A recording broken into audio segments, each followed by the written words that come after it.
Some days test you, some teach you. This is days like these where faith meets the fallout and truth holds its tone. I'm J. Malik Asher. Let's talk.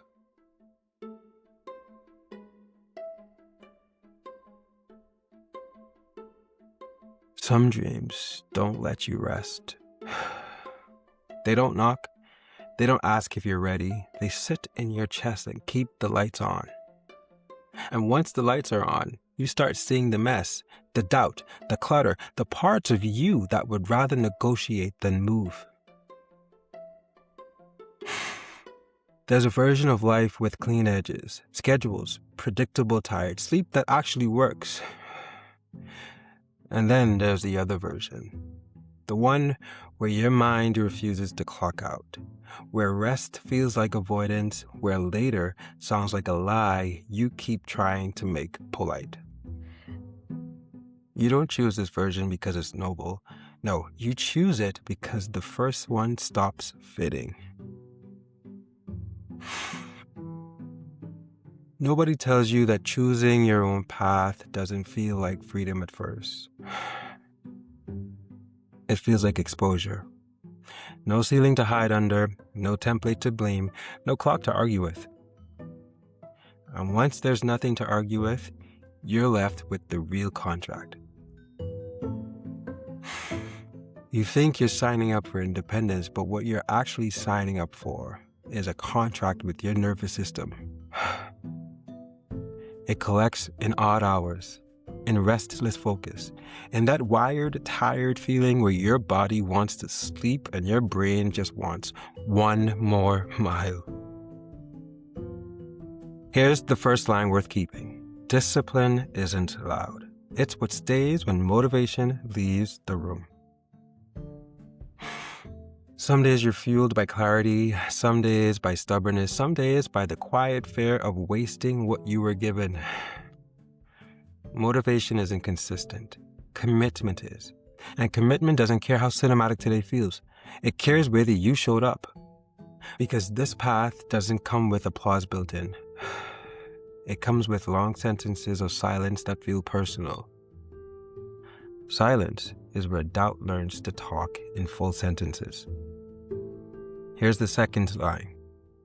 If you need noise to keep going, you don't want the work. You want witnesses. There are mornings you wake up convinced you're late to a life everyone else already figured out. There are nights you realize you're exactly where you're supposed to be and still wish it came with a user manual.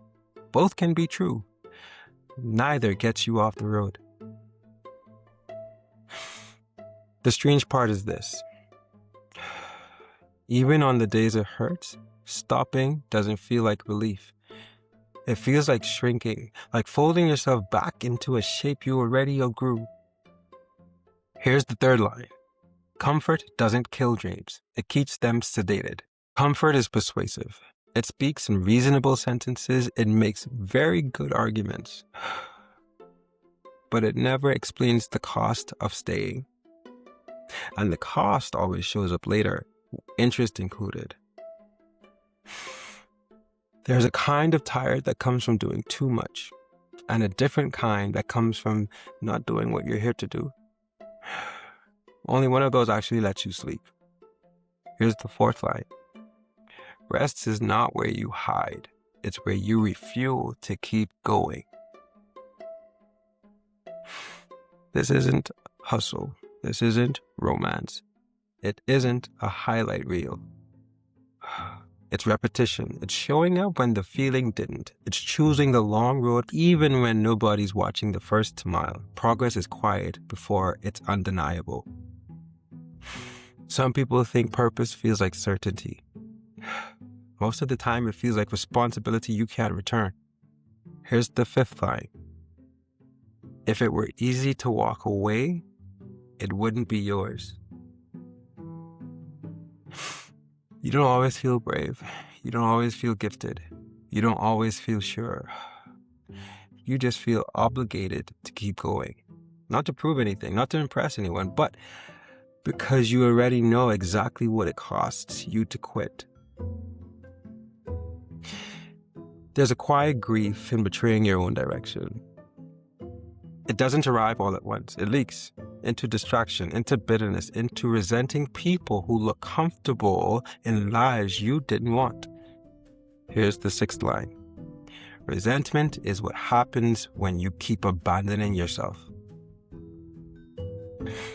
So you keep building, not because it's glamorous, not because it's easy, but because some paths don't let you be comfortable without making you small.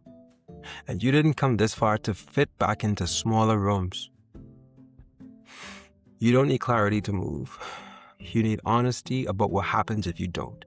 Here's the seventh line. The real risk isn't failing. It's waking up fluent in regret.